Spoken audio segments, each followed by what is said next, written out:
पहा नवीन एपिसोड्स एकदम add free.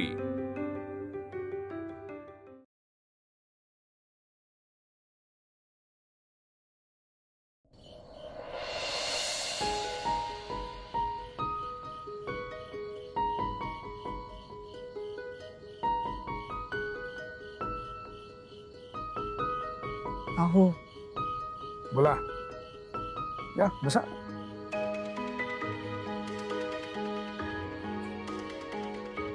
मी तुमच्या अहोमध्ये काळजी जाणवते। काय झालं? तुम्ही बघितलं का आज मुली कशा शांत शांत होत्या? म्हणजे आरती तशी फार बोलत नाही, पण अमूल्या घरी असली की कशी चेष्टा मस्करी, इकडून तिकडे धावा धाव। पण आज दोघीही शांत होत्या। तुम्ही ना जरा बोला त्या दोघींशी, काय झालंय नीट विचारा, कारण त्या तुमच्यापाशी मन मोकळ करतात। नाही, दोघेही खूप सेन्सिटिव्ह आहेत, तर आरती जरा जास्तच। मागे तुम्हाला आठवतं ना, आरतीच्या एका विद्यार्थ्याने आत्महत्या केली होती, 2 दिवस खोली बाहेर पडली नव्हती। हो, पण आजचा विषयच वेगळा होता ना, साखरपुडा होता तिचा, आणि तो होऊ शकला नाही म्हटल्यावर वाईट तर वाटलंच असेल तिला। नाही म्हणजे साखरपुडा होता होता थांबणं सगळं ठीक आहे, पण शेवटी आत्महत्येचा प्रयत्न करणं ही काही साधारण गोष्ट नाहीये, आणि ती सुद्धा आपल्या जवळच्या नात्यातले कोणीतरी तरुणाने ते करणं।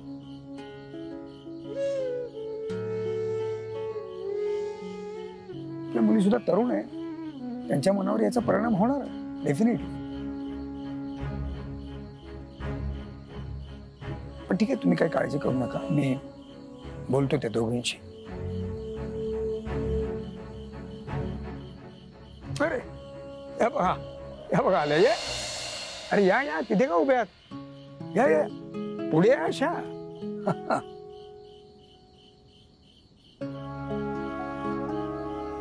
काय तुम्ही काय एवढ्या सिरियस? काय कसला विचार करताय एवढा? आरती, अगं साखरपुडा मोडला नाहीये, फक्त पुढे ढकललाय आपण। तू काळजी करू नकोस। तुम्ही दोघी सांगा, आपल्या एवढ्या जवळच्या नात्यात असं काहीतरी घडलेलं असताना आपण आपलाच कार्यक्रम पुढे रेटायचा का?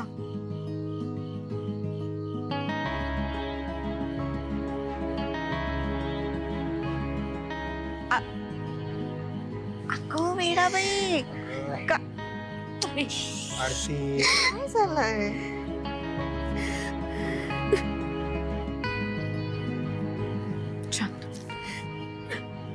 काही नाही आई, ते ताईला टेन्शन आलंय की लोक काय म्हणतील।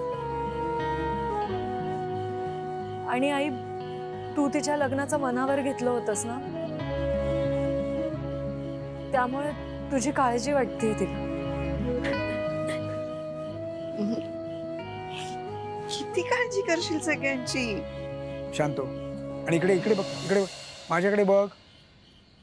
हे बघ बाळा, जे झालं ते आपल्या हातात होतं का काही?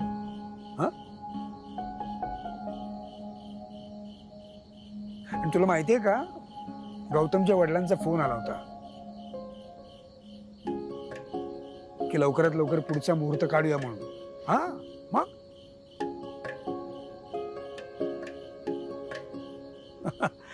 बर, चल चल चल चला, मला आता दोघींच्या चेहऱ्यावर छान गोड हसू बघू दे। प्लीज प्लीज प्लीज प्लीज, पुस डोळे, पुस डोळे, पुस।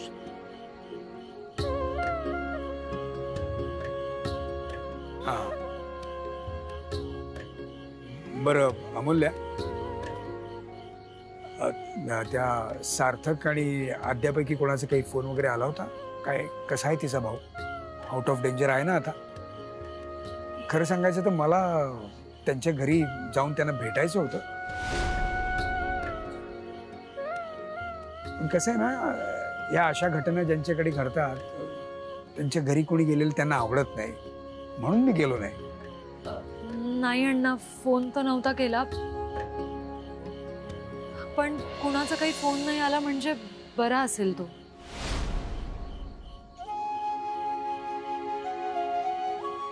मी उद्या सकाळी फोन करते. बर, कळव मला. हा,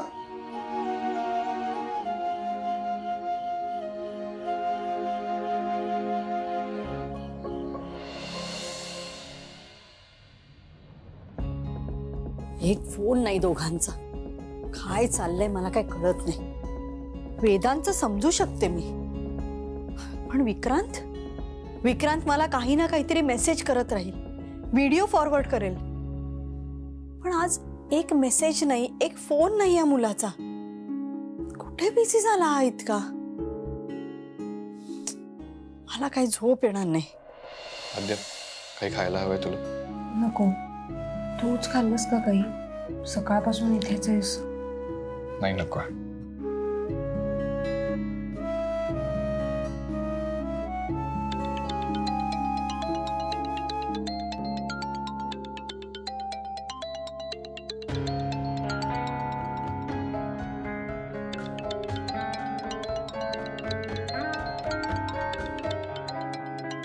मी बोलतो.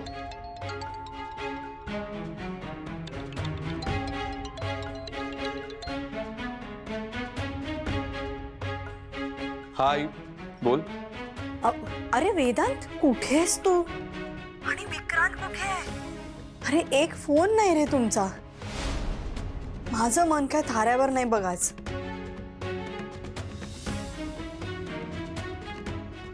आई, तू बीपीची गोळी घेतलीस का? नाही. का? नाही म्हणजे गोळी घेते रे मी, पण हे बीपी मुळे नाहीये हे मला माहितीये. अरे मला काय होतंय ना हे माझं मलाच माहिती बघ. जाऊ दे, तुम्हाला नाही समजणार. मला सांग, तुम्ही दोघं कुठे आहात? अरे एका मेसेजचा रिप्लाय तरी देत जा रे मला. आई, अगं विक्रांतचं ना कामाकडे लक्ष नव्हतं, म्हणून मी त्याला खूप बिझी करून टाकलंय आणि त्याचा फोन मी माझ्याजवळ घेतलाय. आमची एक मीटिंग आहे मुंबईला. आता स्वतः तिथे चाललोय आणि त्यानंतर मे बी बँगलोरला जावं लागेल. आणि आता ना मी सगळी जबाबदारी त्याच्यावर टाकली. किती दिवस तो असा लहान भावासारखा वागणार? पुरे झाले त्याचे लाड. विक्रांत आता खाली गेलाय फाईल्स आणायला. तो वर आला की मी चेक इन करू. आणि आता आई तू बघ, 10 दिवसात मी त्याला कसं ट्रेन करतो. तो ना कामापासून कधी लांब जाणारच नाही आता. ठीक आहे, आता तूच काय ते समजव त्याला. अरे लहान आहे का हा मुलगा आता? त्याला काय वाटतं तो आईला कसाही फिरवू शकतो? त्याला म्हणावं मला सगळं समजतं. आणि त्याला एक सांग की त्याचं असं घरामध्ये उदास बसून राहणं मला अजिबात आवडत नाहीये. हो आहे, मी सांगतो त्याला. बरं तुम्ही कधी घरी येणार आहात हे कळवा मला. हातात फोन असून सुद्धा ना मुलांना बोलायला काय वेळ नसतो. अरे आई घरी वाट बघत असते, याचा तरी विचार करा. आई, त्यापुढे मी करत जाईन फोन. तू झोप शांतपणे. ठीक आहे, काळजी करू नको. Good night. Good night.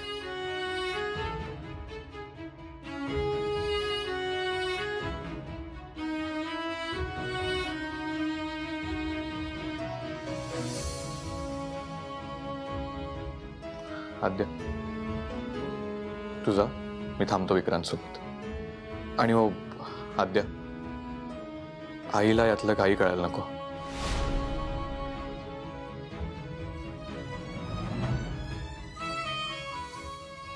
नाही कळणार. आणि दादा, तू प्लीज इमोशनल नसल्याचं सोंग नको घेऊस. आम्हाला दोघांनाही माहिती आहे तू आमच्या बाबतीत किती इमोशनल असते.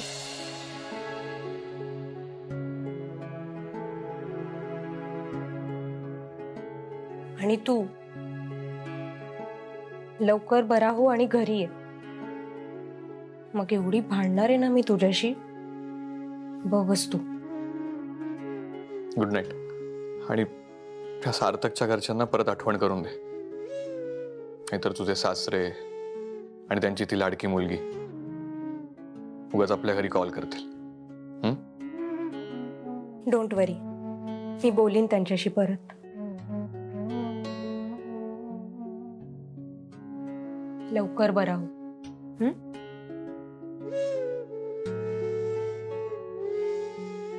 येते मी.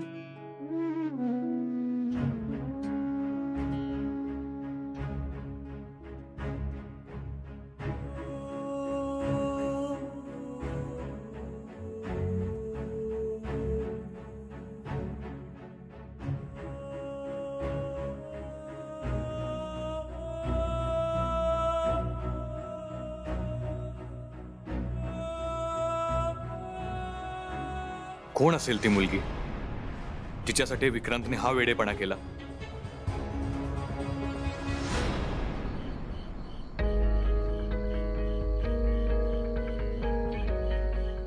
पण ही गोष्ट लपवायला नको होती का? कदाचित अण्णा बोलू शकले असते त्याच्याशी, त्याच्या आईशी. पण आपण मुद्दाम काही केलं होतं का? आपल्याला वाटलं सुद्धा नव्हतं की ही गोष्ट एवढं सिरियस वळण घेईल. आई आणि अण्णांना आधी सांगितलं असतं तर ते उगाच टेन्शन मध्ये आले असते.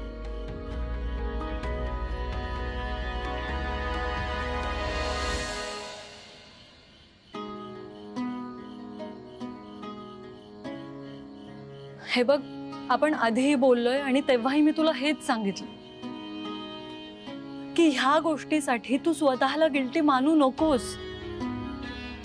खरंच तुझं ह्यात काहीच चुकलेलं नाहीये, कुणाचंच काही चुकलं नाही.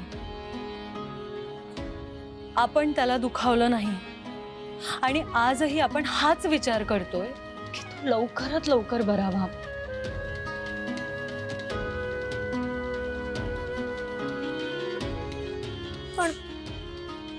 पण त्याला काही झालं तर? नाही होणार.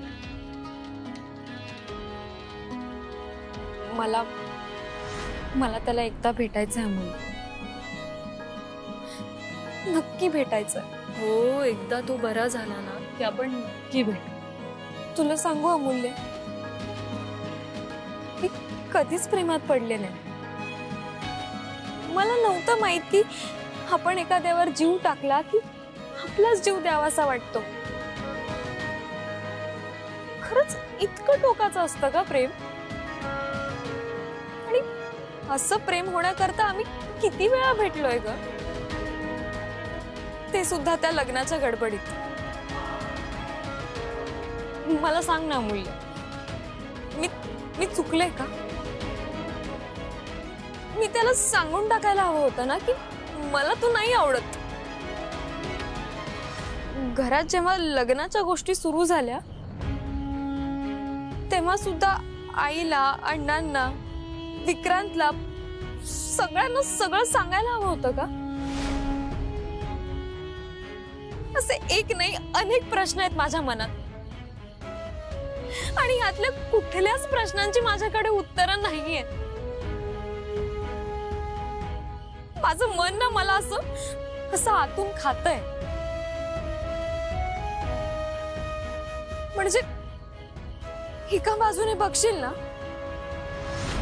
तर माझं काहीच चुकलेलं नाहीये. पण जे बघ ना, मी त्याला कुठलंच प्रॉमिस केलं नव्हतं. शिवाय त्याला हे सुद्धा माहित होतं की माझ्या घरच्यांनी माझ्यासाठी मुलगा निवडलाय आणि मी त्याच्याशीच लग्न करणार. आणि त्याच्या बाजूने बघायला गेले ना तर पुन्हा तोच प्रश्न. आणि असे एक नाही 100 विचार माझं मन पोखरतायत. मला या सगळ्याचा खूप त्रास होतोय अमूल्य, काही सुचत नाहीये मला. ताई, सावड स्वतःला. हे बघ, तुझ्या प्रश्नांची उत्तरं माझ्याकडे सुद्धा नाहीये. पण आपल्याला खंबीर राहायला हवा. आजचा दिवस दे स्वतःला उद्याची सकाळ त्याच्या बाबतीत काहीतरी चांगली बातमी घेऊन येईल, हाच विचार आपण मनात ठेवू.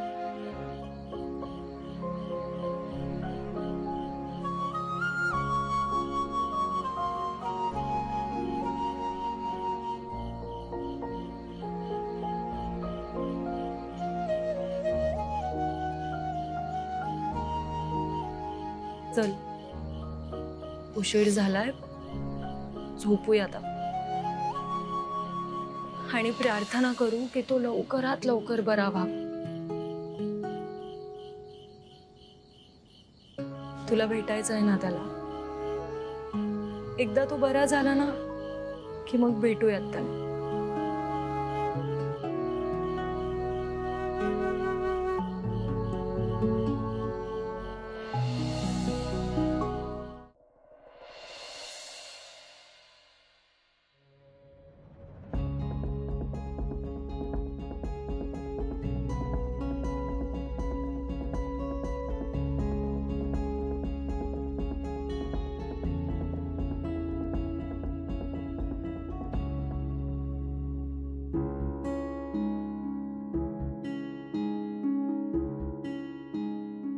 Good morning. Good morning. कसं वाटतंय आता? Better. Good. Good morning. Good morning doctor. Good morning please. Vikrant good morning. कसं वाटतंय आता? बेटर. रात्री झोप लागली व्यवस्थित?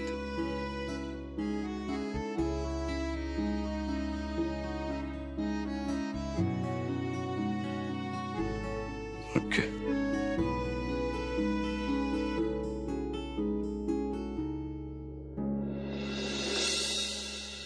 त्यांचा IV फ्लो काढून टाका आज. Good. Doctor, how is he now? Quite stable now. आज त्यांना आम्ही डिस्चार्ज देतोय. नर्स, यांचे डॉक्युमेंट्स रेडी करा आणि माझ्याकडे फाईल पाठवा. Thank you doctor. या welcome. Take care. Take care.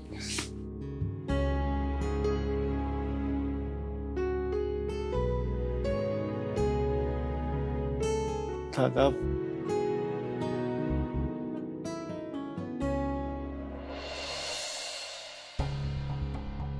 Hello sir. हा विजय, ऑफिसमध्ये माझा एक स्पेअर सूट आहे, तो घेऊन ये. आणि विक्रांतसाठी एक टी-शर्ट आणि एक जीन्स आहे. साईज मी तुला मेसेज करतो. लवकर ये. दादा, टी-शर्ट माझ्यासाठी. घरी जायचंय ना, वाटेत समजवतो. दादा, आय एम सॉरी.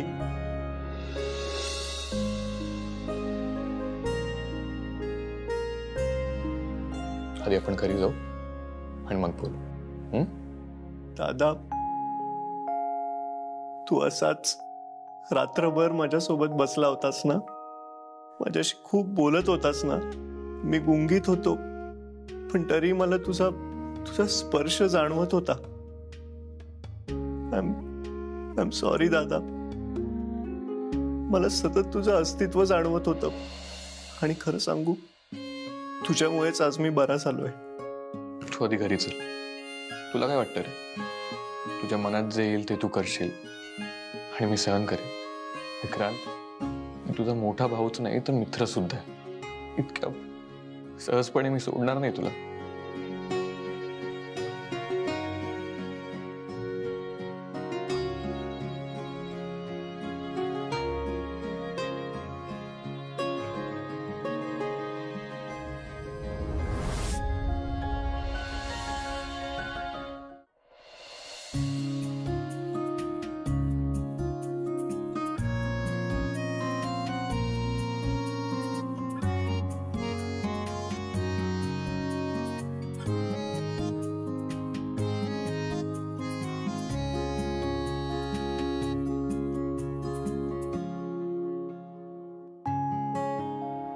तायडे, अगं काय झालं?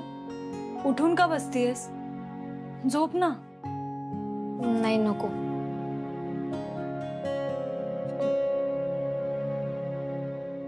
मला माहितीये तू रात्रभर झोपली नाहीस. आत्ताच सार्थक दादाशी बोलले मी. त्याला हे विचारायला कॉल केला होता की विक्रांत आता कसा आहे. तायडे, वहिनीने त्याला सांगितलंय की विक्रांत आता बरा आहे. त्याला अगं डिस्चार्ज मिळतोय. खरंच अमूल्य, अमूल्य,